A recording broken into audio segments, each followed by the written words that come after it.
দেখেছো বাবা, আজ আমাকে একটা ছেলে দেখতে আসবে আর আজই কাজের মাসিটা আসতে দেরি করছে। ঘর বাড়ির একই অবস্থা। মায়ের শরীরটা ভীষণ খারাপ, তাই আজ আমি কাজে এসেছি দিদিমণি। আজ আমাদের বাড়িতে একটা অতিথি আসবে, তুই নোংরা জামা পরে এসছিস। আসবো? এসো বাবা এসো। এই যা, ভেতরে গিয়ে কাজ কর। যা। থাক থাক থাক, সেই ছোট্টবেলা থেকে তোমার সাথে আমার মেয়ের বিয়ের কথা বলে রেখেছিল তোমার বাবা। জানি মন্ত্রী মশাই, সেই জন্যই তো আপনি আমার বাবাকে পুলিশের চাকরিটা দিয়েছেন। দিদিমণি চা। ঠিক আছে, ওখানে রেখে দিয়ে যা, নোংরা জামা পরে এদিকে আসিস না।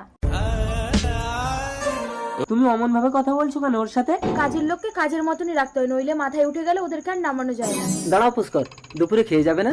আপনার মেয়ের ব্যবহারে আমার পেট ভরে গেছে, খাবো না, আসি। পুষ্কর। এই মল্লিকা, কাঁদিস না রিনি, তোমার বাবার চাকরিটা কিন্তু চলে যাবে পুষ্কর। হ্যাঁ বাবা। এই কুলক্ষণী, তোর জন্য একটা ভালো পাত্র হাতছাড়া হয়ে গেল। বেরিয়ে যা আমাদের ঘর থেকে। দিদিমণি আমাকে বের করে দেবেন না, আমার মায়ের ওষুধ কিনতে হবে। এই নে, এই 20 টাকা দিয়ে তুই আর তোর মা বিষ কিনে খেয়ে নিবি। যা বেরো আমাদের ঘর থেকে।